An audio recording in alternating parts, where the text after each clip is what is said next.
And we are live. My name's JP Berg, and I'm joined by my co-host Peyman and. This is our new morning talk show, JP and Politics with JP and Peyman. So it's pretty much an informal daily news program.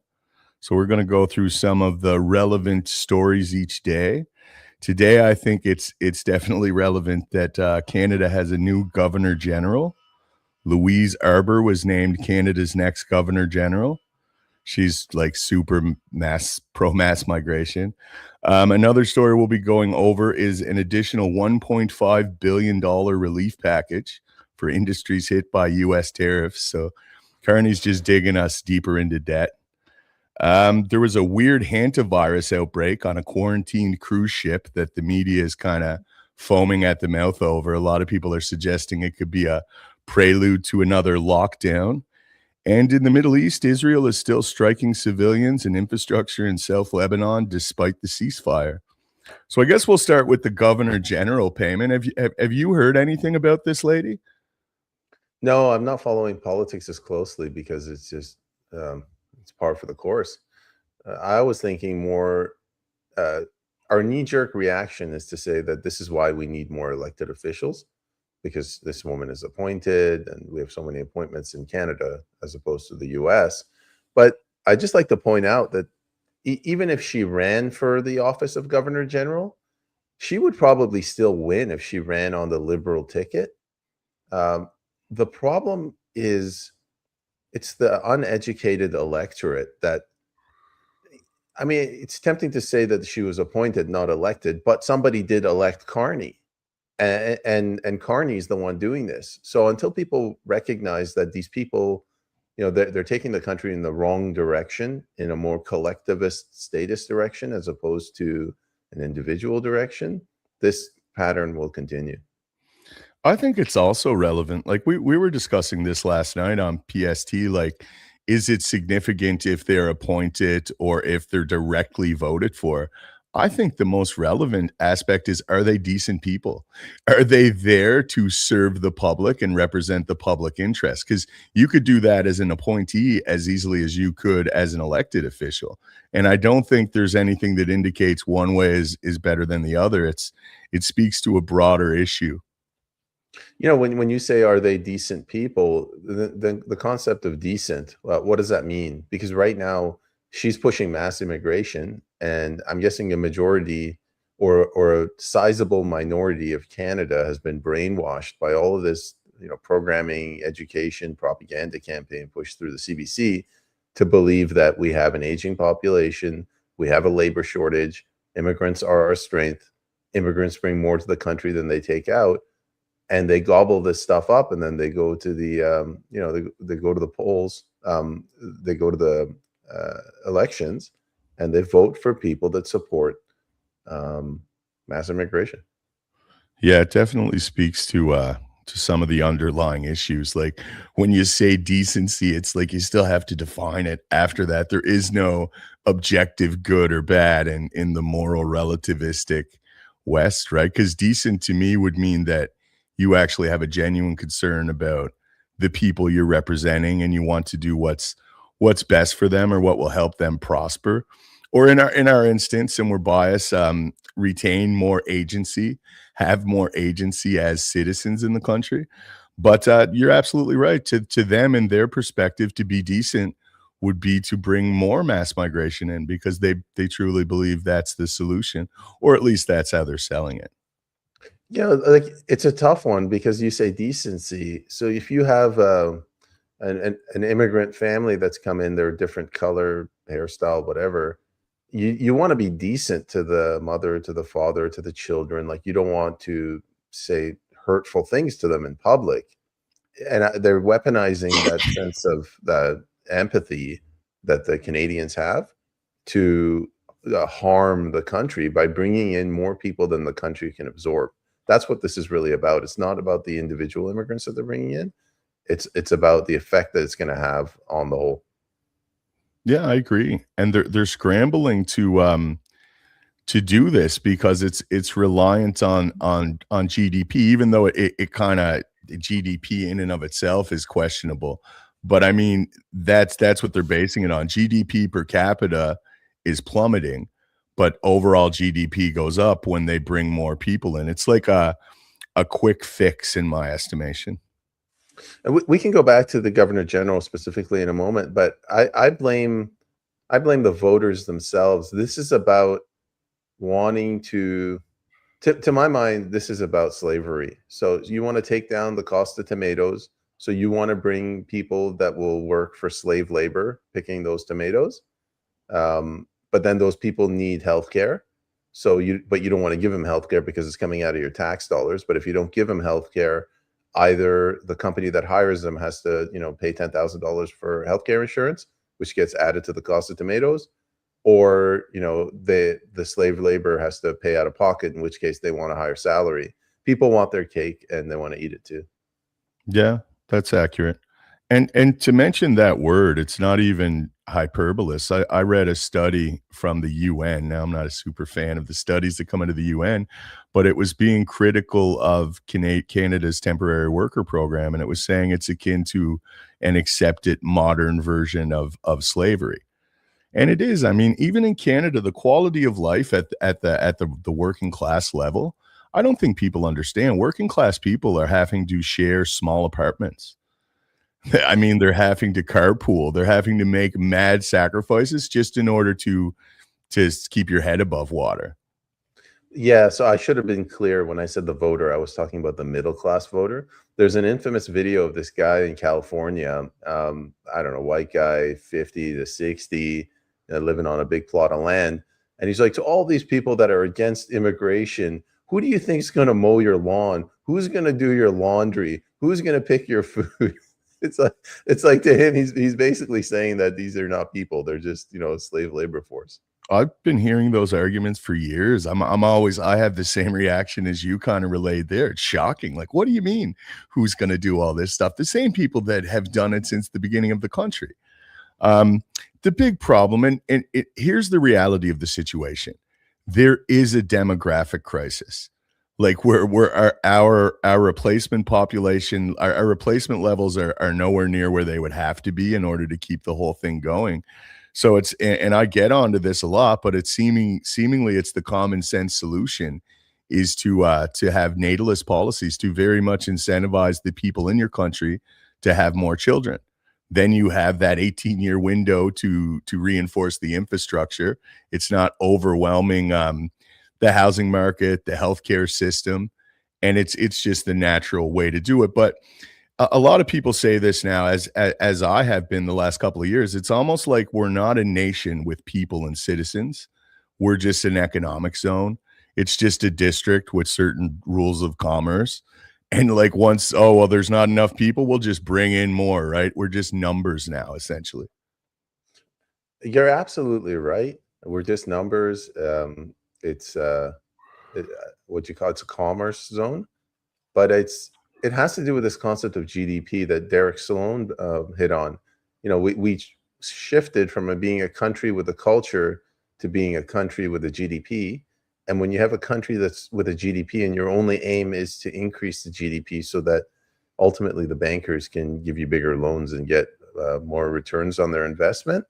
Well, now it's no longer about a nation and having children. And as tempting as it would seem to have natalist policies, pro-natalist policies that you and I have both supported, I don't think it would be just a band-aid approach. You're not addressing the underlying cause, which is you've disconnected people from the land, you've disconnected them from God, and you've basically inserted them into this it's basically a corporation in this commerce zone. You're right. In my idea of a natalist policy would not be a tax benefit. It would be an allocation of a home or a piece of land. Like that's if you really want to have something that's going to actually work. You have to give people have to own something. People have to see something tangible for their labor. Like like again to bring up the working class plight in Canada now. It's like you work your butt off, man. You could be running like full steam and standing still. And that's the best you could do. And most people aren't even doing that. They're still accumulating debt through the process just to get through, just to maintain a modicum of, well, I wouldn't even say quality of life, just to not like to keep your head above water and to get to work. It's like I say, I make enough money to pay my rent, my bills, feed my family, and get back and forth to work. And there's literally, I'm not exaggerating, there's literally very rarely a dime beyond that.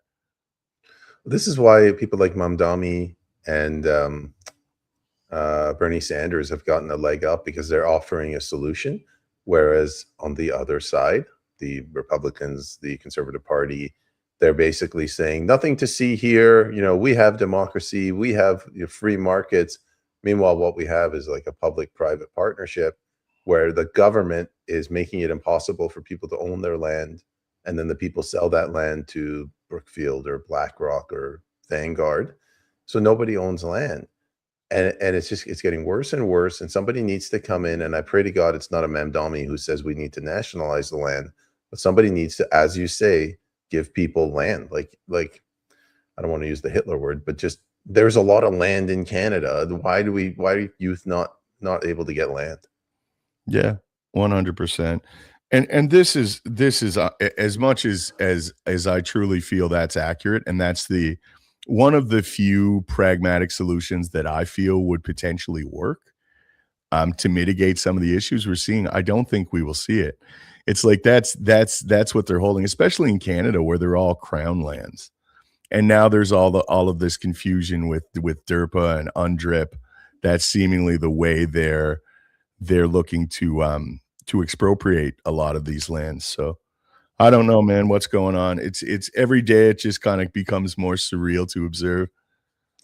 In BC, 96% of the land is crown land. Of the remaining 1.5% of that is developed, and it's that 1.5% that they're regulating to death.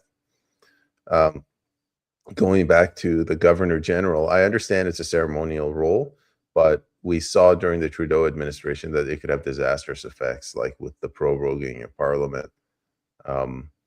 You know, the more bad actors we have within our government, the less control we have. Yeah, I think that's the biggest myth in Canada or any Commonwealth, that these are ceremonial. Okay, if it was ceremonial, they wouldn't have any power.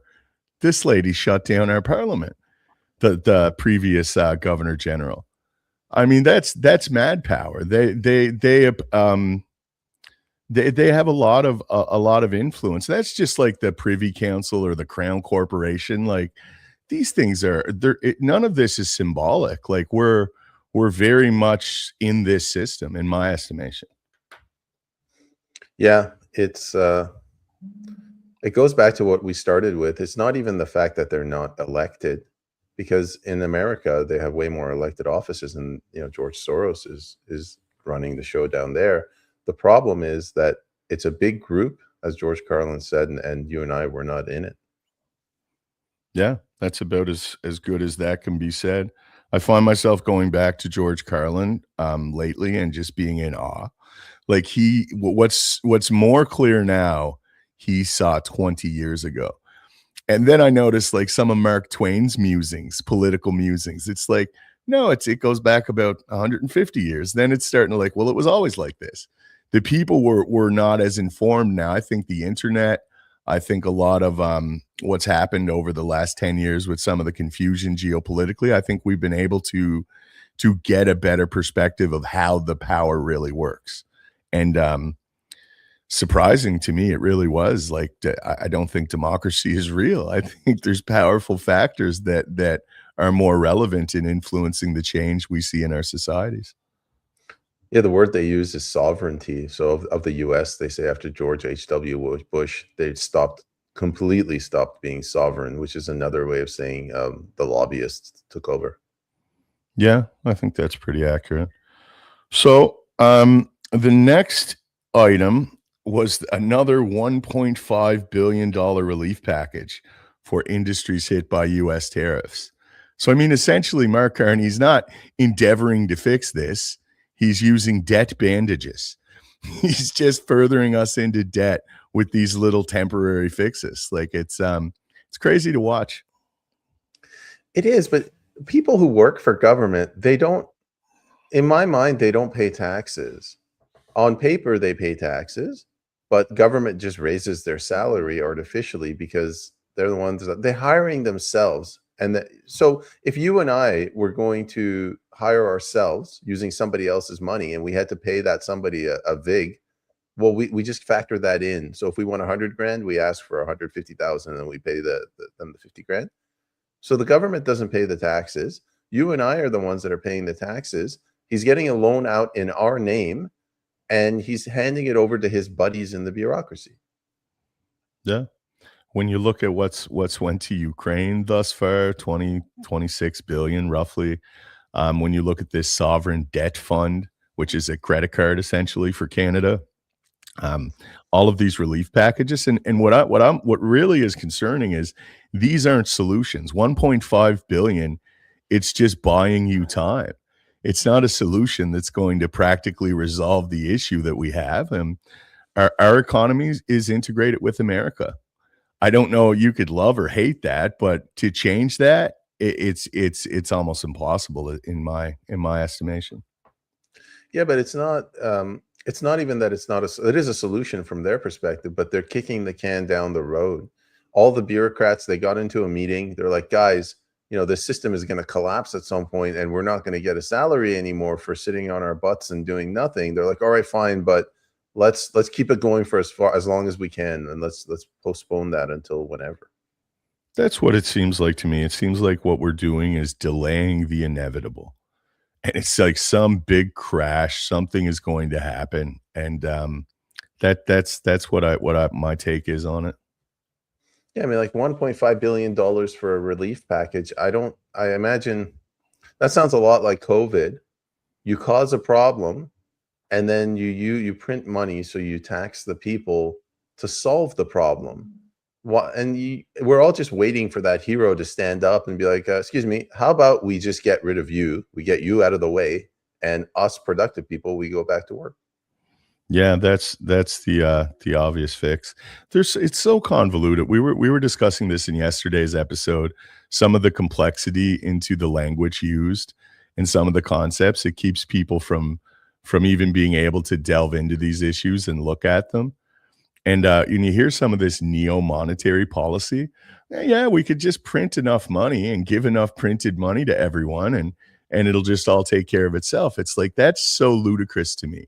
And I know these guys use a lot of concepts that make it seem plausible, but just from a very rational, low resolution perspective, like, that just doesn't make sense. That's clearly not going to work in any meaningful regard.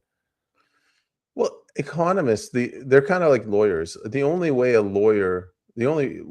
a lawyer can ensure job security is if the law is so convoluted that you and I need to use them.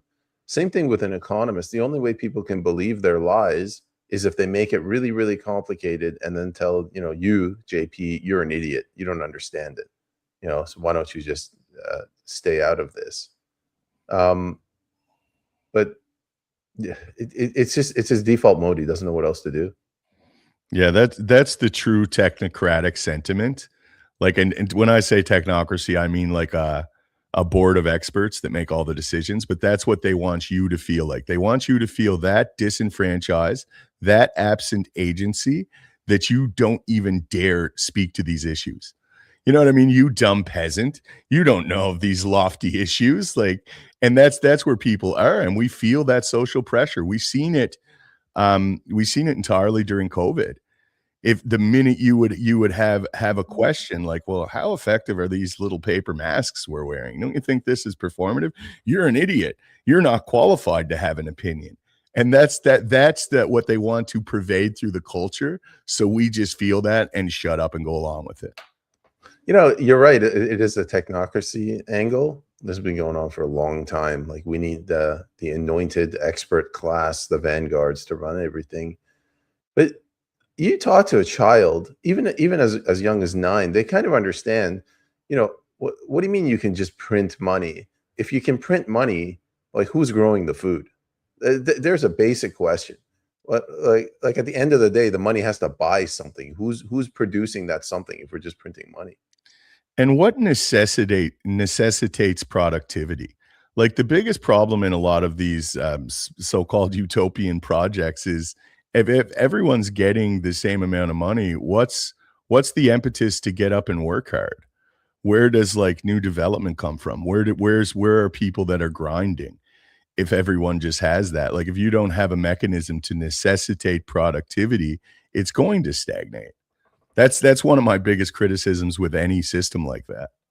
Well, think about it, JP. If today the government gave you $100,000 in your bank account, you're probably just going to go on Amazon or you go to a furniture store and buy a whole bunch of furniture. Well, if that guy who creates that couch also gets $100,000, he's going to stop building that couch and he's going to go on Amazon to buy something. Mhm. So who's building that couch? This is the one thing that the communist socialists don't want to address. Yeah, absolutely. And it's just the factor of like that's what keeps the economy going. It's like I explain it to people. You could say it's by design, it's by default, or it's absolutely a necessary component of a society. But if we were all making enough money, if I could work really hard for 5 years in whatever field and like just save, be very frugal, and then I could take that money and like do a retirement or make some smart investments and live off that, then the whole farm wouldn't work anymore. Like no one would continue to work. You have to make that necessary in some way. And it sucks that you have to deprive people of financial security in order to do so, but it's not an easy fix. It's very complex when you get into those realms of the conversation. I mean, I'm pretty sure you could drop him on a desolate planet and he'll find a way how to make a shed and, collect some tools and he'll start building something like a cupboard or a sink or something. It's in us that we want to build and produce. We don't want to be lazy. Some of us, some of us, and that can be conditioned out of us. It's like I use my hometown as an example, man. So we with Sydney, Nova Scotia, small steel plant, Cisco Steel went there back in the turn of the century, and it attracted a lot of industrious individuals that wanted a better life. They wanted to get a job at this facility, so they moved from all over the region, and we had a little city around it. Um, Now Sydney existed prior to that, but it was a tiny city before such industry came. And I mean, all of the people in this place were not entrepreneurial, but they were driven to work. They were driven for the want of a better life. And now, like since the deindustrialization started in the late 70s, early 80s, and all of that industry has now left, there's a population, a large percentage of which are infantilized. They're waiting for the government to bring an industry. Like, you know what I mean? It's they absolutely think the role of government is to provide them a comfortable life wherever they choose to live. And you could see that beaten out of people essentially.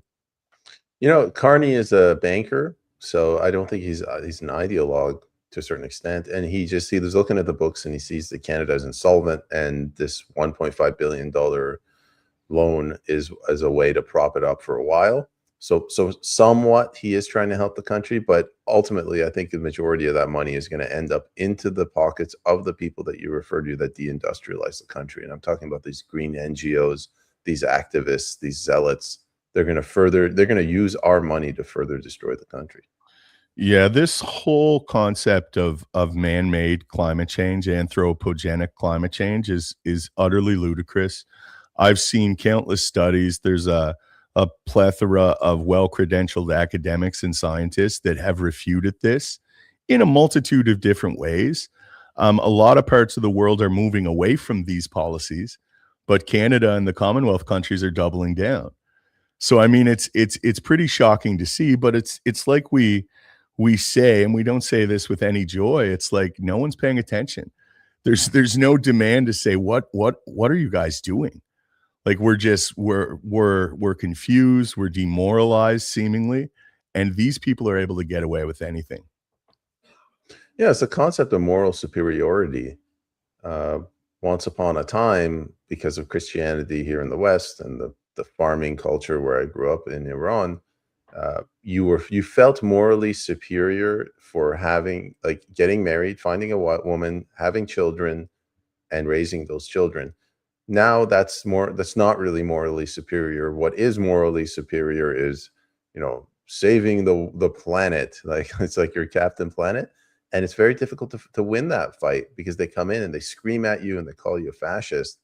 So we need to reclaim that moral superiority.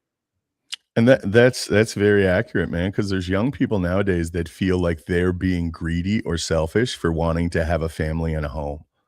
It's like, the world is ending, and we've just inundated these poor young minds with the most sensational propaganda, climate change propaganda, and that's really what it is.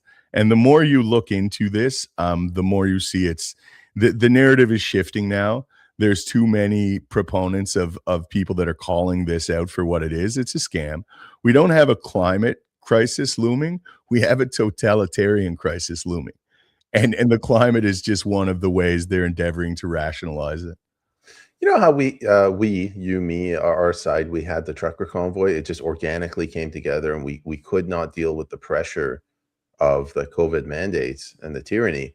I'm waiting for the similar sort of trucker movement, but from the normies who are just saying like, all right, no more printing of money. I'm waiting for that flashpoint moment where average people say, no, no. Like, what do you mean you're sending my money to Ukraine? I'm starving over here. Yeah. Yeah, I've been waiting, but I know exactly what you mean. Like, when are people just going to say, okay, enough is enough? Like, no more mass migration. We're gonna go to the airports. We're gonna find out exactly how they're going. We're gonna stop it. We're gonna be there and we're going to prevent it. But we need outside of the box creative solutions, I think. And it's like you were saying, the trucker convoy was organic and it came out of that pressure situation. It was the one thing that broke the back was these mandates. Um, and I mean, until we see a catalyzing issue like that, we're not going to see that solidarity and people get together. Plus, a lot of people are afraid to look at what happened to the truckers. Yeah, there's another aspect. Politicians, they're kind of like soldiers. So if there's a war being fought, like the farmers aren't going to fight the war, the mothers aren't going to fight the war, the engineers aren't going to do it, the soldiers do it. And the public, they sort of have the same perception when it comes to politics. Yeah, sure, I don't have a doctor and I'm probably going to die of cancer before I see my screening, but this isn't really my job. I'll vote for somebody in the next election. Meanwhile, the politicians are counting on that, and they're just going to lie to those people. We'll get you a doctor before you die, sir. Just give me your vote before you die, please. Meanwhile, those same politicians are flying south for their procedures. Yeah, yeah. That's the ultimate irony. Uh, But what else do we have here? Let me check my list. So yeah, did you see anything about this hantavirus outbreak on this cruise ship quarantined? No, there's one every other weekend though. This one, and that's my general take on it. I thought, oh, this is just another slow news day story. But there's a lot of people that are saying this one's different. They're concerned there's going to be another lockdown or push for restrictions. I don't know if that would work on that basis again. I think COVID was overplayed, and I don't think people will be as receptive personally. I mean, yeah, if a bird falls out of the sky, Gavin Newsom will say the sky is falling because we're not vaccinated.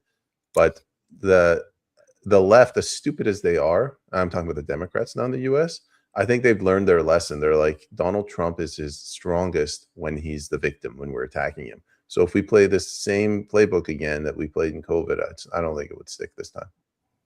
Yeah, Donald Trump. I get what you're saying. It's like, and almost obviously, like that megalomaniacal, brash nature would not play if you're winning. Like it is only when you're up against something where you can even kind of justify some of his behavior. And that's how I always did. Like what I would find repugnant about most people, I liked about Trump because he was seemingly standing against the most powerful force in the world, which was the deep state.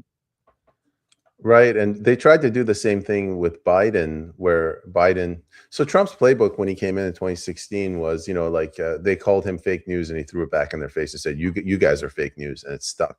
And the reason that it stuck is the same reason that Biden failed, is when he called the MAGA movement fascist.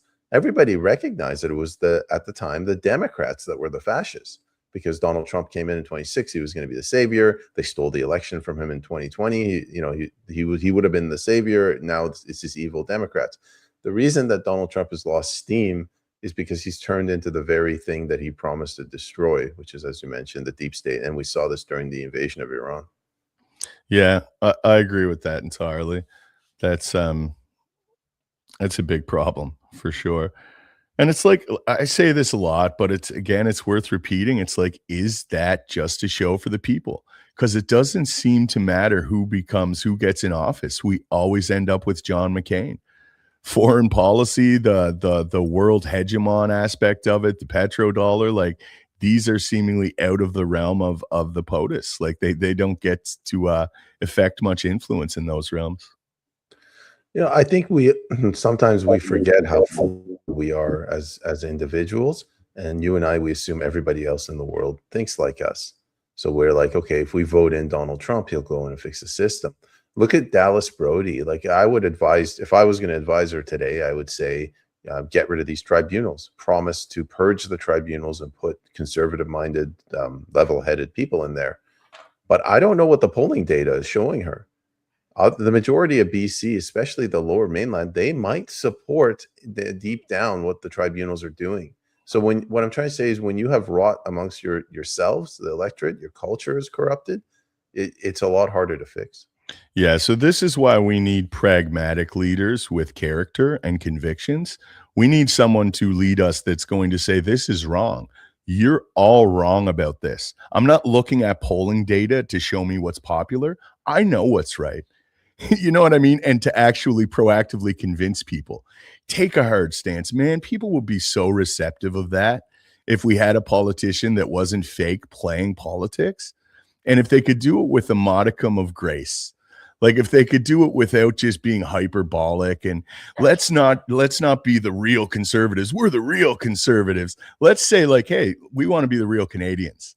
We want to be the real reasonable, rational adults in the room.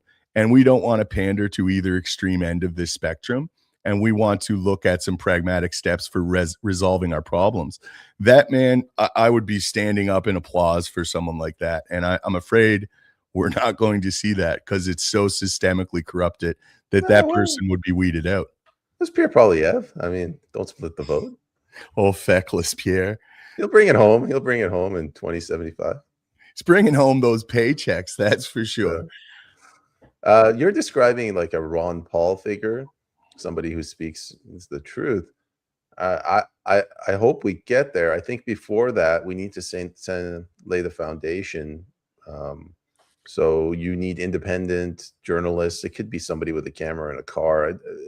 They're going to be low information journalists. It's not going to be like deep, philosophical debates, but something to counteract the damage that the CBC's done.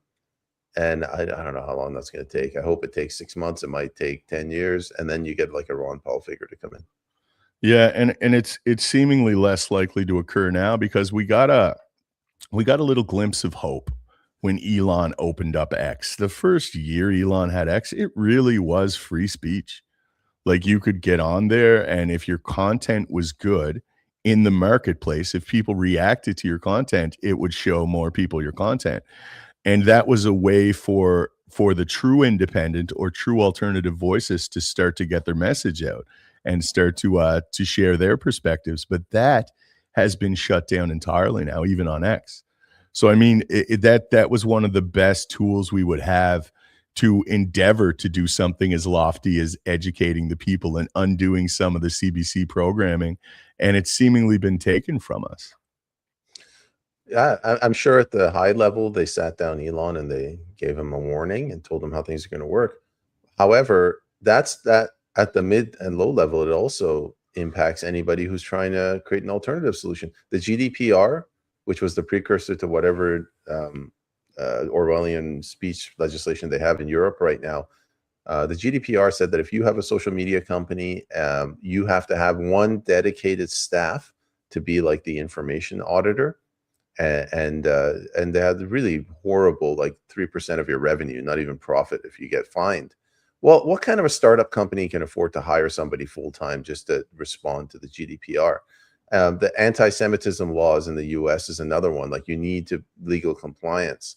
In several states in Florida, porn is you need to be You need to check that, like, someone's ID to make sure they're of age to watch porn. Well, okay, you come up with a social media platform and somebody uploads a picture of porn, and then all of a sudden you go to jail for something that you couldn't control. There are other ways that they can censor you through regulations. Yeah, and they know exactly what they're doing. I agree with you, Payman. I get the impression that Elon was sat down by some powerful people and told, like, look, man, you're gonna ruin the whole thing. As I truly believe, I'm of a firm mind that if the people actually had a free form platform for discourse, I think we would figure out where our problem lies fairly quick. Within a few years, I really do. And I think we would organize through that platform and you would see real change come. And the people that have all the influence and power presently in the world, they certainly don't want to risk that occurrence.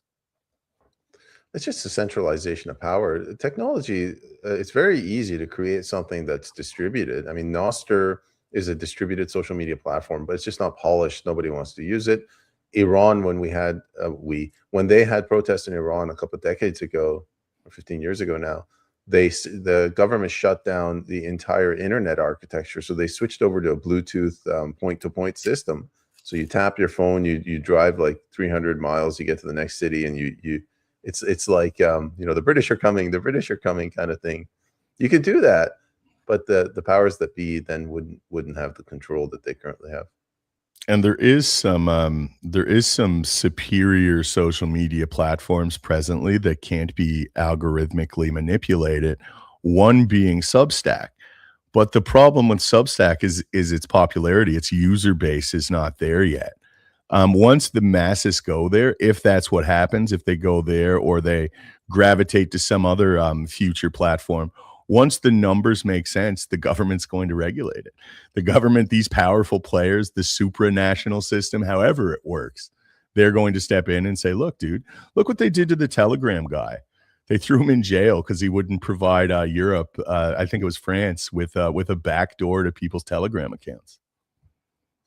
Yeah, and the funny thing is they were accusing him of being a Russian asset. So and then when that didn't stick, they said, "Oh, he fled Russia because Russia is so authoritarian." They wanted a backdoor into Telegram. The guy, he has a French passport, flies from Dubai to France, and they just throw him in jail, as you said, and it just gets swept under the rug. You know it, I know it, a couple of us know it, the audience might know it. The vast majority of Canada has no idea that that even happened. The vast majority of people truly believe that the system is all above board. It works as it should work, and it's great. They don't realize that in some very real way, they're just gangsters. The governments of the countries are gangsters. They kind of have power, and it's like I say, they like to maintain that facade of being above board and democratic. But when their power is truly threatened, in other words, if they have to, they'll go masks off and deal with something and then just brush it under the rug and move on. And the vast majority of people aren't aware of what really happened there and how sinister and authoritarian it was. Sorry, I've been talking a lot this episode. Do we have comments, or do you want me to keep talking? No, well, we were having a good conversation there, so we only got about 20 minutes left. Do you want to go through some of the comments? Yeah, yeah. We promised that we do it at the 30-minute mark. My apologies. No worries. It was a good conversation. I do want to take a moment while you're looking through the questions there, Payment, to appeal to the audience. This is a new time slot. We know it's early. For most parts of Canada, it's extremely early. But if you guys could share this, we get most of our views after the live broadcast, so it's still very beneficial and very appreciated. All right, let's see. We got Peggy in Clown World. I don't. You got to do the comment thing. I can see him, but I'm not a moderator today. So we got Peggy here. I still can't really understand why Trump seemed behind Carney.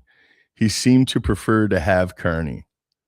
So that's an interesting thing that has seems a little more ominous now that we've seen Trump is kind of controlled by some powerful forces. What are your thoughts, Payman? It's very worrying. If Peggy doesn't know, then nobody knows. That's a good point too. Peggy's very well informed. But it makes you wonder, man, like, is this like everyone's seen those Club of Rome maps where it's Greenland, Canada, and America? That's one of the districts in their 9 districts or however it works. But it's very concerning for sure. So we have another one from Peggy. JP, did you see the protesters against NS Oil? Yes, it's the whole white-haired boomers that are more brainwashed with the climate crisis than the youth. I did not personally see it, but I accept your premise there. Yeah, the boomers are not willing to accept that the institutions they've trusted their whole lives are telling them blatant lies now. That's a hard pill to swallow. The cognitive dissonance prevents that. You know, you could draw an arc from World War II, 1945. The printing press takes off. It takes 20 years to brainwash the first generation, the baby boomers. And then they refine their process. But I think with every generation, people kind of clued in bit by bit to this nonsense. So it's expectable that the hippie generation, the baby boomer generation, they're the ones that are the worst affected by this. And JP, I agree with you completely. You cannot spend like your entire life fighting for a cause, and then you get to the end of it and you realize you were fighting for the wrong team. That is too big of a pill to swallow. You're like, screw this, give me made. I'd rather be mated. 100%, man. I even find some of my friends that are my age, it's easy for them to just look at me, oh, JP's just really eccentric. You know what I mean? He's looking too deep into this. Let's not worry about his concerns. It's like, okay, that's easy, right? To have that attitude, and I could see why. But it's analogous to me, and I've said this before, but it's just the perfect approximation. It's like when you're a kid and you're in your bed and you got the creeps and you're concerned that there's a monster under the bed. So you really only have two options. You can check and see if there's a monster under the bed, do your diligence and have a peek under, or you could just sit there in perpetual fear with a blanket up to your face, right? And that's what the Canadian electorate is seemingly choosing. That's what Western man is choosing. Yeah, I don't know what kind of monsters you had under your bed, but growing up, as long as you had the blanket like firmly over your feet, around the side, and your hands were under the bed, you'd be fine. They can't get you. I'd psych myself out, man, and then I'd pull the blanket off and I'd check under the bed. You had this big window. You're always looking. You expect to be like a floating vampire there. There you go. So what else do we got here? We got Clown World, loyal viewer, great account. Follow Clown World. Reposted the stream. I will appeal to everyone else. If you guys could do that, that means the world to us. So we have a comment from Clown World as well. They tried to bring in the monkeypox, the measles. How many times now? Folks are not falling for it. That's kind of my interpretation of it. I don't know if people are going to be as pliable to their potential restrictions, if that's even their plan. I shared that story. My friend contacted me and he said, "Oh my God, the cancer rates are through the roof because of the COVID shot." And this guy was a normie. So if there are people waking up, there's some hope for you. Yeah, it's true. It's definitely true. There's always hope. We don't want to be that much of a black pill. So we have RB Ham. Trump's family has many business connections to Brookfield. This is a fact. And they know each other too, right? They run in the same elitist circles. So I don't know, man. It's still concerning when I look at that, the whole way that went down. Yeah, everyone's looking. Hey, RB, good to have you on in the audience. But everyone's looking for a concrete reason why Donald Trump said that about Carney. He says, "I would prefer Carney." It could just be a simple reason. Like they came up to him and said, "Mr. President, what your comments about the 51st state actually backfired. They worked with Trudeau, but not with Carney." So he just kind of toned it down. But that doesn't change the fact that the people that are behind him financially, the people that are in his administration, they're very similar to Brookfield. Like they're people of financial means. I also thought too, like Carney's a real player. Like if you still think that Trudeau was close to the levers of power, I don't think you understand how power works in the modern world. Trudeau was the front man, but Carney's an actual player. And he has a lot of influence with these elitist circles that Trump knows he has to negotiate with. So maybe it was just, it's like, I don't want this little fake Pierre Poilievre with his chest stuck out and his feckless rhetoric. I just want to go to the source. I want to deal with Mark, knowing that Mark has more influence in the true power realms that rule Canada. I think what people are asking and what you're hinting at is why didn't Trump get behind Pierre Poilievre harder and like hijack Canada and make it more American, more conservative. I don't know. Maybe the CIA told them, look, it's not ready yet. First it's Venezuela, then Greenland, then Iran, then Canada is the last prize. I got now everyone that watches me on any of the shows I do knows my perceptions on Pierre Poilievre. I think Pierre's just a fake uniparty actor. And that's the reason I don't think Trump got behind him. Trump got behind other populist leaders and supported them initially, even if it's changed now. You look at Meloni in Italy, he was very friendly with her. I just think maybe they had intelligence that shows Pierre's just part of the machine, man. Canadian politics are just irredeemably corrupted in my estimation. The donor class owns both major parties, and they entirely do so. With Pierre Poilievre, it was early on in his first year. You could say they made a mistake. I don't understand why they threw Orban under the bus. Like, they didn't really help him to get him to win his presidency.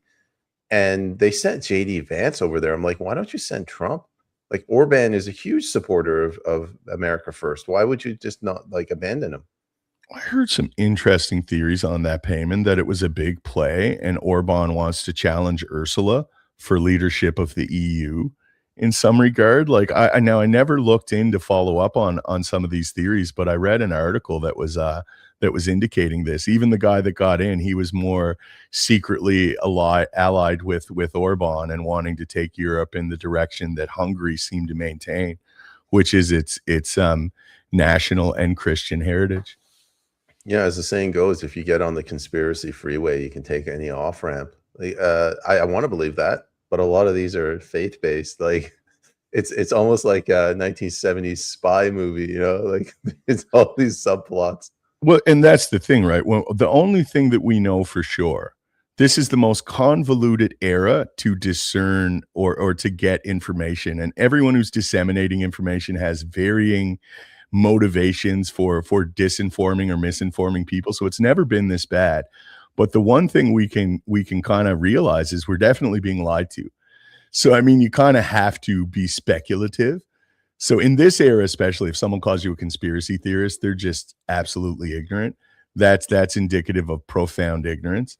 Now, there's levels to the sensational nature of conspiracies for sure. I'm not like sitting here saying everyone is true, but when you know that all of the official avenues of information are proactively and intentionally lying to you, then you have to start to speculate. And they are lying, but the reasons they keep changing. Like, first of all, whatever happened to Maduro? Like, what was the point of that? They never really addressed that. Second, in Iran, look at the reasons. First, we have to go in because they're getting nuclear weapons, and that didn't really work. All right, we have to go in because they're slaughtering their own civilian populations. That didn't work. Oh, we got to go in for the women of Iran. So when you keep changing your story, you lose credibility. Yeah, the justifications for these Middle East regime change wars are always very similar. And I just, again, people are tragically susceptible to falling for them. And I think a lot of it's cognitive dissonance. They don't want to believe, they don't want to have to consider that it's not all above board. So let's go back to the comments quickly here. We got a few more that just came through. It's Double O Scotch. Carney is more easily manipulated as a WEF member and WEF husband. What makes Carney tick is easy to establish. WEF husband. I wonder what he meant by that. I don't know. Is he married to Klaus Schwab? Polygamy? All of these guys, these WEF guys, women are fairly masculine with Adam's apples and stuff. So I don't know. It's concerning. Yeah, it goes back to way back at the beginning of the episode. We're talking about whether democracy would help. Well, Carney was, depending how you look at it, he was democratically elected in some way. The people voted for him knowing that he's a central banker. The people voted for him knowing that he's pro-WEF. That tells me that they support central banks and they support the World Economic Forum. Now, you could say they don't understand what a central bank is. They don't understand the impact of the World Economic Forum. And my counter argument is yes, but we don't live in a fantasy world where we have an informed, educated electorate. Sadly, we live in this world and we have to deal with the realities of it. Yeah, That's very true. So Mark reposted the stream. Thank you very much, Mark. That means everything. It's the only reach we get. So we have a comment from Alice. Weren't the daughters key player in this Nexium cult? That sounds like a pharmaceutical company. I would assume. I'm not sure what you mean by that, Alice. Whose daughters? Probably. Does Carney have two daughters, or one daughter and one? I don't know. I thought he had one non-binary. I don't know your daughter, son. I don't know what you would call a non-binary child. I hate when they do this in the comments. Like, there's no context. Like that guy yesterday was talking about the bridge. I want Everyone my bridge was talking back. about the bridge. Yeah. I swear these guys, I think they do this just to piss me off. Like, let's put a comment out of context. Okay, she was referring to Peggy's comment about the Bronfmans. I didn't see Peggy's comment about the Bronfmans. It's just wild. We get a fraction of the comments that come through. I don't know if it's a glitch with StreamYard. I noticed this from when I first started. I never seen Peggy's comment regarding the Bronfmans. Okay, so we got another one here from the Goal Store. Yeah, go ahead. Go ahead. I was just going to say with Peggy, I know what's happening. Something is wrong with her computer, and the timestamp messes up, so her comment's probably at the top. I will check that right after this one. My Baptist neighbor enjoys the Iran war. Any thoughts on that, Peyman? I think we're still living in the legacy of the Crusades. And I sense that with the Christians. Like, they have such a hatred for Islam. They're willing to further go into debt. They're willing to sacrifice their own children to start another war, to stop. The mentality, the view is we have to kill them there before they come here and kill us. And I'm just like, we're a fortress over here. We got two oceans. Just stop bringing them over here. The problem's solved. I think that's relevant. But one of the things that has to be mentioned is the Christian Zionism. Christian Zionists want like Israel restored. They want greater Israel. There's more Christian Zionists than Jewish Zionists too, which is relevant. But Baptists and evangelicals are two Protestant sects that embrace Christian Zionism. So I think that's probably relevant too as to why your Baptist neighbor is enjoying this. Yeah, it's another problem, Zionism. Yeah, I went right back up to the top. I don't see Peggy's comment, which is all right though. We will try to resolve this as we continue.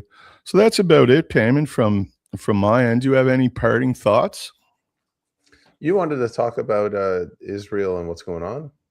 Yeah, that was the last topic. We kind of ran out of time, but we seemingly have 8 minutes. I just wanted to mention, and what I do with this show is I look daily for relevant news items.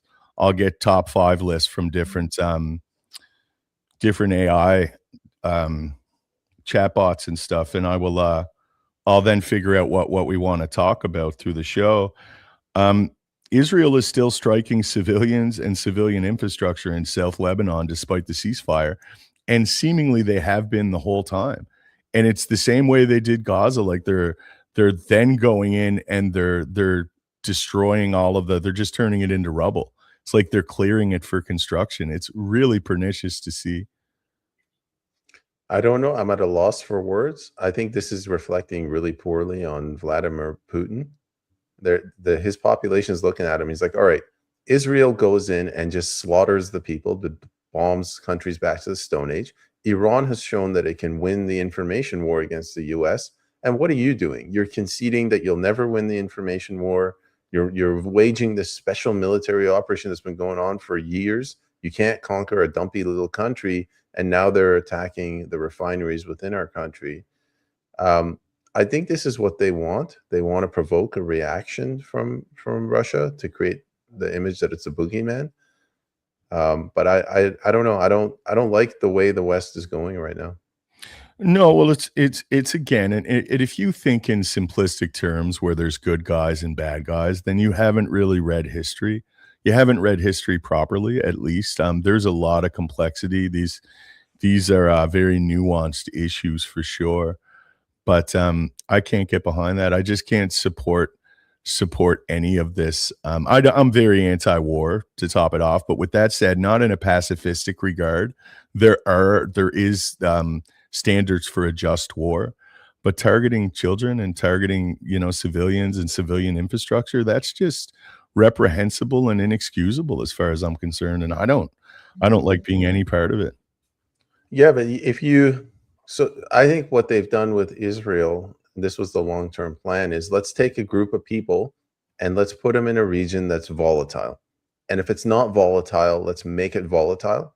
And then let's turn to those people and say, these people want to kill you. They want to kill your family. We're the ones that will defend you. You have to hate these people. So there's the level of hatred that the people in Israel have for their neighbors. It's above and beyond anything that we have here in the West. And it's allowing them to carry out atrocities. And that if you go to them and you say you're bombing civilian populations, they'll say, yeah, but it goes back to what I said. We have to kill them now, otherwise they're going to kill us in the future. That's the mentality. I remember a part of Tragedy and Hope where Quigley was indicating that it was chosen for that reason, because they would have a population that would have those type of sentiments, essentially. So I think you're definitely onto something there with it. It's a bad scene, bro. Oh, dude, it's a bad scene all around, but we keep going, man. There's no alternative. With that said, though, it was a good episode. I would one last time like to appeal to the audience. If you guys can share this, we get most of our views after the live broadcast, and it helps us out immensely. Do you have any parting words, Peyman? No, tune into our episode tomorrow. We're doing Monday to Thursday, 6 a.m. BST, 9 a.m. EST. There we go. You heard it here, folks. Thank you very much, and we'll see you tomorrow. Cheers.